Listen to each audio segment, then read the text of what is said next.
तो हम लोग पढ़ रहे थे जड़ों के बारे में और जड़ों के रूपांतरण के बारे में। तो पिछली वीडियो के अंदर हम लोगों ने जड़ों के कुछ रूपांतरण देखे थे, मूसला जड़ के और अपस्थानीय जड़ के कि किस तरीके से जड़ें जो है भोजन का स्टोरेज करती है।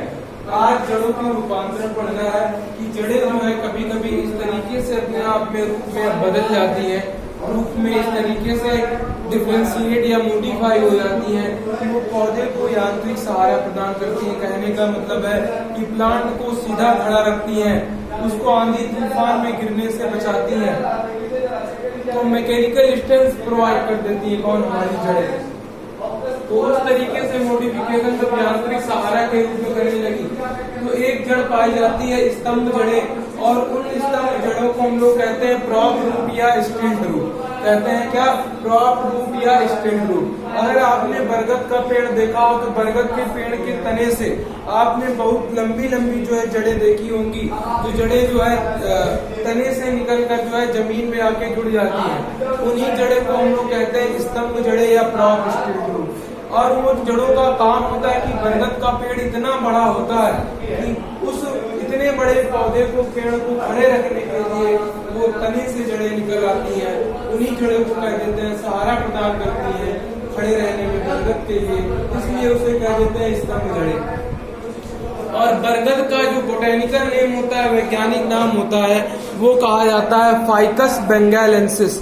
तो हमारा जो बरगद होता है, बरगद का यांत्रिक नाम होता है फाइकस बेंगालेंसिस। और उस तरीके से दूसरी एक जड़ पाई जाती है जिनका नाम होता है अवस्तंभ जड़ें। और अवस्तंभ जड़ें कहते हैं स्टिल्ट रूट। स्टिल्ट रूट कहते हैं अवस्तंभ जड़ों को। और अवस्तंभ जड़ें निकलती है हमारी मक्का, गन्ना और बांस में। एक बार यहाँ पर देखेंगे किस तरीके से, मान लीजिए बरगद वाला अगर एग्जाम्पल ले लें तो ये बरगद का पेड़ होता था और नीचे यहाँ पर इसकी ओरिजिनल रूट निकलती थी। लेकिन होता क्या था कि बरगद से आपने देखा होगा इस तरीके से जड़ें निकली रहती हैं, और इन्हीं को हम लोग कहते थे स्तंभ।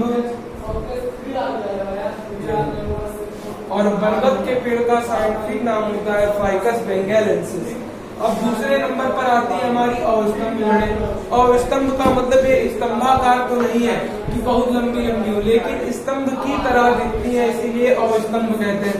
मान लीजिए ये हमारा गन्ना का प्लांट है और इस तरीके से गन्ने में नोड और इंटरनोड पाए जाते हैं।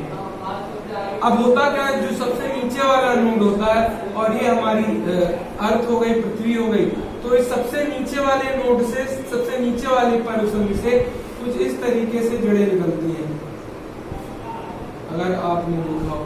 और इन्हीं जड़ों को कहते हैं मक्का, गन्ना या बांस में निकल आती है इस तरीके की जड़ें। इन्हीं जड़ों को कहते हैं हम लोग स्टिल्ट रूट, स्टिल्ट रूट या अवस्तंभ। तो अवस्तंभ जड़ें करती क्या है, इस सीधे बांस या गन्ना या मक्के के पौधा है उसको सीधा खड़ा रखने में, अर्थात यांत्रिक सहारा प्रदान करती है पेड़ को, प्लांट को सीधा खड़े रखने में। इसलिए इस जड़ को हम लोग यांत्रिक सहारा के रूप में कैटेगरी वाले में पढ़ते हैं। यानी ये जड़ें जो है पेड़ को सीधा खड़ा रखने में मदद करती है। पाइप में आती है मक्का, गन्ना और बांस के अंदर और स्तंभ जड़ें। फिर उसके बाद है हमारी आरोही जड़ें, क्लाइंबिंग रूट। अब क्लाइंबिंग रूट क्या होती है इसको समझ लीजिए।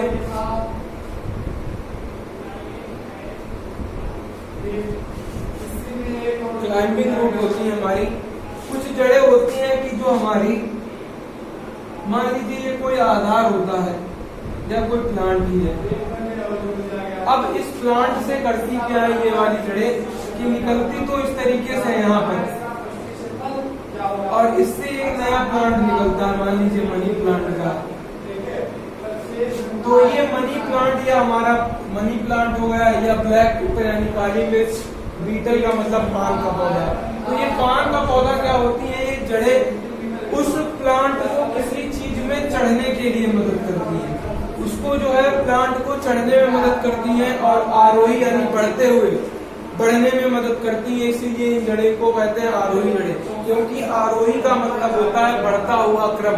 तो बढ़ने के लिए प्लांट को, पौधे को, ऐसी जड़ें जो पौधों को बढ़ने के लिए मदद करती हैं, उन जड़ों को कहते हैं हम लोग आरोही जड़ें या बोलते हैं हम लोगों को क्लाइंबिंग रूट। तो ये हमारी आरोही जड़ें हैं। और एग्जाम्पल में आता है मनी प्लांट, ब्लैक पेपर और उसके बाद बीटल। आपको ये बात याद रखना है, जितना ये पढ़ा रहे हैं इसमें सबसे ज्यादा इम्पोर्टेंट नाम है उसका और उसके उदाहरण। तो उदाहरण और नाम आपको एक एक करके याद होना चाहिए। तो इस तरीके से ये हो गई हमारी कौन सी आरोही जड़ें।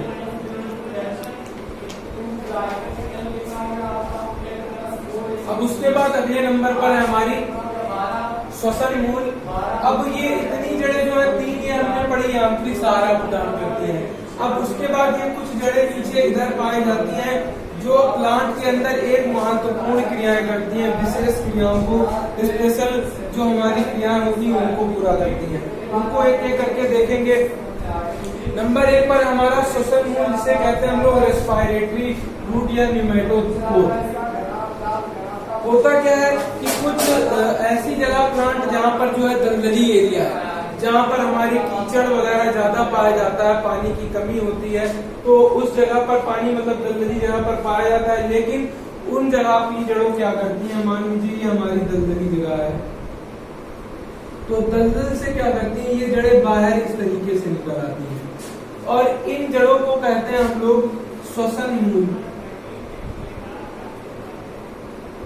और ये बाहर आ गई, बाहर जो है वातावरण में O2 CO2 हमारी पाई जा रही है और यही श्वसन मूल को रेस्पिरेटरी रूट या न्यूमेटोफोर क्या कहते हैं। अब इन न्यूमेटोफोर में छोटे छोटे से छिद्र पाए जाते हैं और इन छिद्र को हम लोग कहते हैं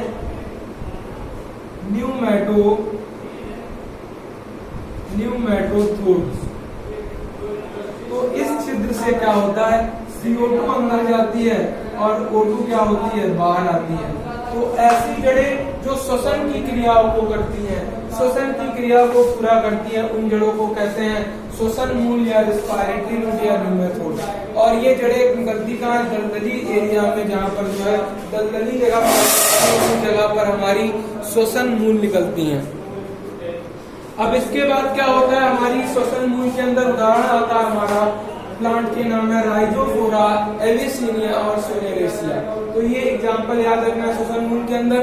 राइजोफोरा, एविसिनिया, सोनेरेसिया हमारी आती है श्वसन मूल के अंदर। मनी प्लांट, ब्लैक पेपर और बीटल आती है आरोही जड़ें यानी क्लाइंबिंग रूट के अंदर। स्टिल्ट रूट में मक्का, गन्नावास और पिलर रूट के अंदर आता है हमारा बरगद का पेड़। अब इसके बाद आगे बढ़ते हैं हम लोग अगली जड़ के अंदर। अगली जड़ है हमारी चूसक जड़ें, जिसे कहते हैं सकिंग रूट। अब होता क्या है इसमें देखते हैं, मान लीजिए ये कोई प्लांट है और उसकी ये डाल लगी हुई है, तना है। अब ये अमरबेल एक ऐसा पौधा होता है, कसुटा जिसको कहा जाता है, इससे कुछ मान लीजिए इसके ऊपर ये है अमरबेल का पौधा। तो अमरबेल के पौधे से कुछ जड़ें निकलती हैं और उस प्लांट के अंदर घुस जाती हैं और उस प्लांट के जाइलम और फ्लोएम से, जिसके ऊपर ये प्लांट अमरबेल रहता, उससे जो है पोषण को चूसने लगती है। तो ऐसी जड़ें जो दूसरे के पोषण को चूसने लगे, उन जड़ें को कहने लगते हैं चूसक जड़ें या सकिंग या पैरासाइट रूट। और ये चूसक जड़ें पाई जाती हैं, अमरबेल एक पौधा होता है जिसका नाम कसुटा या अमरबेल के नाम से जाना जाता है। इस अमरबेल के अंदर हमारी सकिंग रूट या पैरासाइट रूट पाई जाती है। अब इसके बाद आपने देखा है कि चूसक जड़ों के अंदर अमरबेल या कसुटा आता है। अब इसके बाद आपने ये देखा कि आर्द्रता ग्राही जड़ें या हाइग्रोस्कोपिक प्लांट रूट क्या होती है। हाइग्रोस्कोपिक रूट ऐसी होती है कि कुछ जड़ें होती हैं जो वातावरण में बाहर निकलती हैं और वातावरण से नमी को एब्जॉर्ब करने लगती है। नमी का मतलब होता है जल, H2O को जो अवशोषित करने लगती हैं, उन जड़ों को वातावरण से, ऐसी जड़ें जो वातावरण से नमी को अवशोषित करने लगती हैं, उन जड़ों को आर्द्रता ग्राही जड़ें या हाइग्रोस्कोपिक रूट कहा जाता है। और उदाहरण में आता है ऑर्किड्स, और ऑर्किड्स का जो मेन प्लांट होता है वेंडा के नाम से जाना जाता है। फिर अगला प्लांट आता है नाइट्रोजन स्थिरीकरण वाली जड़ें।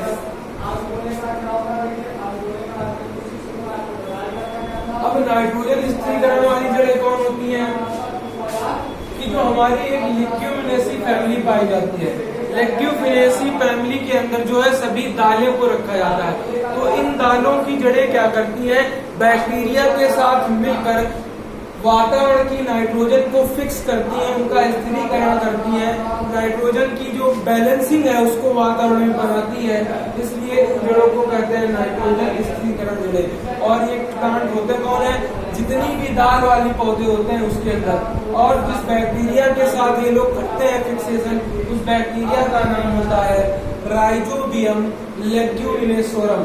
तो राइजोबियम लेग्यूमिनेसोरम नाम का बैक्टीरिया लेग्यूमिनेसी फैमिली के प्लांट के साथ मिलकर नाइट्रोजन मेटाबॉलिज्म या नाइट्रोजन को वातावरण में बैलेंस करने का कार्य करता है। तो ये हमारी सभी प्रकार की जड़ों के मॉडिफिकेशन पूरी तरीके से कंप्लीट हो गए। अब हम लोगों को क्या करना है, आगे जो है जड़ों के कार्यों को पढ़ लेना है, फिर इसके बाद हमारा ये जड़ कंप्लीट हो जाता है। तो इसको एक एक करके आप लोग उतार लेना, समझ लेना। उदाहरण मेन है, स्तंभ रूप जड़े के अंदर आती है बरगद और स्तंभ में मक्का, गन्ना, बांस, आरोही के अंदर मनी प्लांट, ब्लैक पीपर, बीटल, श्वसन मूल के अंदर स्पायरेटरी रूट और राइजोफोरा, एविसेनिया, सोलेरेसिया, सूसक जड़ों के अंदर अमरबेल, आर्द्रता ग्राही के अंदर ऑर्किड्स और नाइट्रोजन स्थिरीकरण जड़ों के अंदर लेग्यूमिनेसी। तो ये हमारी पूरी कंप्लीट हो गई। अब जड़ों के कार्य हम लोग पढ़ेंगे।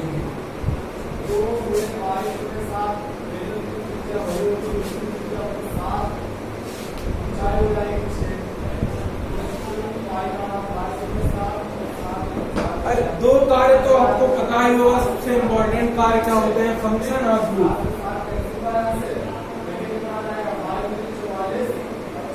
मान लीजिए ये प्लांट होता है हमारा और ये रूट होती है, यहाँ पर H2O और मिनरल होता है, और H2O और मिनरल को एब्जॉर्ब करने का काम करता है रूट। तो नंबर 1 काम होता है, जड़ें जो है जल और खनिज को अवशोषित करती हैं।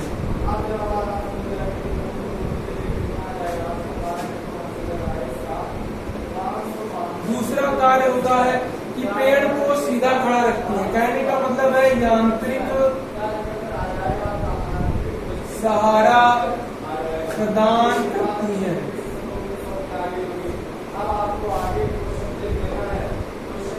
जब आपको हार्मोन वाला चैप्टर आगे पढ़ाया जाएगा तो बताया जाएगा बहुत से हार्मोन जो है जड़ों के अंदर ही बनते हैं, तो हार्मोन का निर्माण भी होता है, हार्मोन का निर्माण।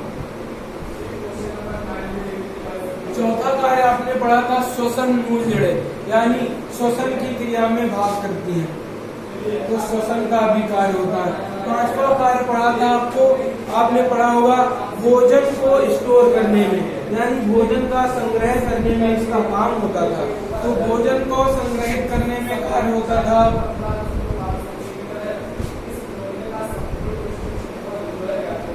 और अगर आप कार्य लिखना चाहें तो क्या लिख सकते हैं,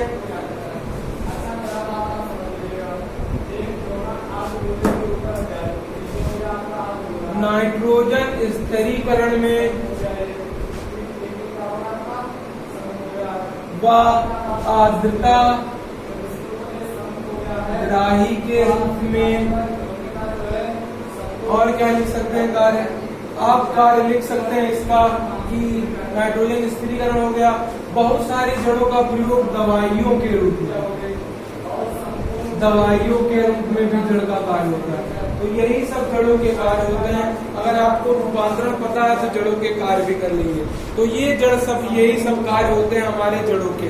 तो जल और खनिज को अवशोषित करने का कार्य है, यांत्रिक सहारा प्रदान करती है, हार्मोन का निर्माण करती है, श्वसन की क्रिया, भोजन को संग्रहित करती है नाइट्रोजन स्थिरीकरण में, और आर्द्रता ग्राही के रूप में और दवाइयों के रूप में भी इसका प्रयोग किया जाता है। तो ये हमारी जड़ हो गई कंप्लीट। फिलहाल आज के लिए इतना रखते हैं। आप अपनी PDF से पूरी फेयर कॉपी को कंप्लीट कर लीजिए।